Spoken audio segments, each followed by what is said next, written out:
Hi everyone, welcome back to another video from Wesknows Tech News and Reviews. Today we'll be doing a heart rate accuracy test with the Huawei Watch Fit 2. So this heart rate accuracy test was performed during a strength workout at the gym. If you are new to Wesknows Tech News and Reviews, we talk about the latest tech news. We do brutally honest reviews and share hacks and tricks along the way. Now, we have already performed a high intensity heart rate accuracy during a skipping exercise, but that is completely different because a strength exercise has the high peaks and the low troughs. So it does give you a different dynamic of your heart rate. The heart rate accuracy results from the high intensity workout were absolutely astounding. Just a variance of 1.5% on the average and on the max. Now, considering this is a strength workout and it does take much longer than a high intensity workout, this one in particular took me 31 minutes. So in this workout, I was doing bench presses, I was doing squats, I was doing leg presses and the likes. So quite heavy weights and trying to keep the heart rate pumping, so keeping the intensity up. But of course, because these are heavy weights, there would be more breaks between exercises, and this would create a slightly different dynamic from, for example, a skipping workout. Now, the benchmark for today's heart rate accuracy will be the Polar HN ECG chest strap, which is on my chest at all times during the workout. So before we get into the results, let me tell you a little bit about the actual watch. So with the Watch Fit 2, this is the all-new addition to the Huawei Smartwatch range. This is a hybrid. By hybrid, it means that it's not a full-on smartwatch as you would expect from the Huawei Watch 3, the Huawei Watch GT3 or the GT3 Pro, and it's not quite the band, the Huawei Band 6, which is just a fitness tracker. So even though it doesn't have the size to go for it, it still gets you a 1.74-inch AMOLED display, and you do get 336 ppi here. That's 336 pixels per inch. You get 97 sport modes. You get animated gestures. You get a running training course here. You also get a microphone as well as a speaker. So if you have a Huawei smartphone, you can actually use the AI voice assistant.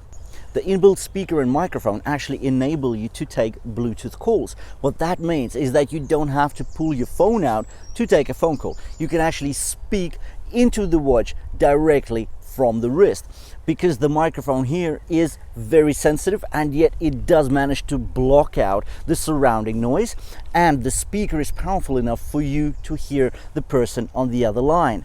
Now you can actually adjust the volume, you can actually listen to music, you also get voice prompts when you're exercising, but you do have the option to turn that off. You get continuous heart rate monitoring from the optical heart rate sensor on the back here, and this is actually TrueScene 5.0 technology. So you get pretty much the same optical heart rate sensor as you do on the most advanced and the most expensive Huawei smartwatches, the likes of Huawei Watch GT3. This is a 5 ATM water resistant watch, so you can take it to the local pool. You can actually even take it to open water swimming because it does have GPS on board. You've got continuous heart rate monitoring, you've got continuous stress monitoring, you've also got continuous SpO2 monitoring, aka blood oxygen saturation. Now, continuous SpO2 monitoring is much better than just spot readings, because if you do want to pick up things like sleep apnea, you have to be at rest or asleep, and you need a periodic measurement and monitoring of your SpO2 rate. You get always on display. Now, the watch does get over 100 faces that you can download. You get modular faces that you can customize where you want to see your heart rate, where you want to see your steps, your battery life, and so forth.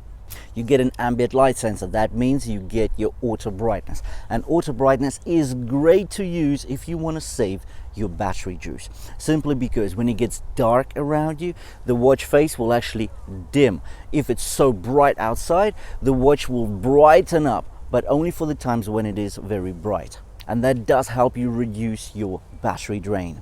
You get very accurate sleep monitoring from this watch because it's using the True Sleep technology. True sleep technology has a claim to fame because it was developed in conjunction with the Harvard Medical School. So you do get points on how you slept, so on the quality of your sleep, and it monitors your going to sleep times, your awake times, and in between there, your deep sleep, your light sleep, as well as REM sleep. So now that we talked about the watch, let's get into this accuracy test. So if we take a look at the results from the Polar H10 ECG chest strap, we can see that the workout, the strength workout, has taken just over 30 minutes. And the average heart rate was measured at 140 beats per minute, while the max was 164 beats per minute. We can see the sharp peaks, we can see the falls as we rest before the next exercise. And now let's take a look at what the Huawei Watch Fit 2, or specifically its optical heart rate sensor on the back of it, has measured. Let's take a look. So we can see that the average heart rate was measured at 140 beats per minute, spot on, exactly as we saw on the Polar H10. Now the peak is 163 beats per minute, and that is a 1 beat per minute variance, or an understatement, from the Polar H10. Now what can we say? Well, we saw the accuracy that this watch showed in a high intensity workout. We had a variance of just 1.5% on the average as well as the max. Now here there is no variance for the average and only 0.5% variance, or just over 0.5% for the max. This result is absolutely amazing. This is one of the best optical heart rate sensors that we have seen to date on the Wesknows Tech News and Reviews channel. Anyways, we will be performing more tests such as GPS, step count accuracy tests, as well as SpO2 accuracy tests, so keep watching our channel. If you haven't subscribed yet, please hit the red subscribe button below the video, and I will see you in the next one.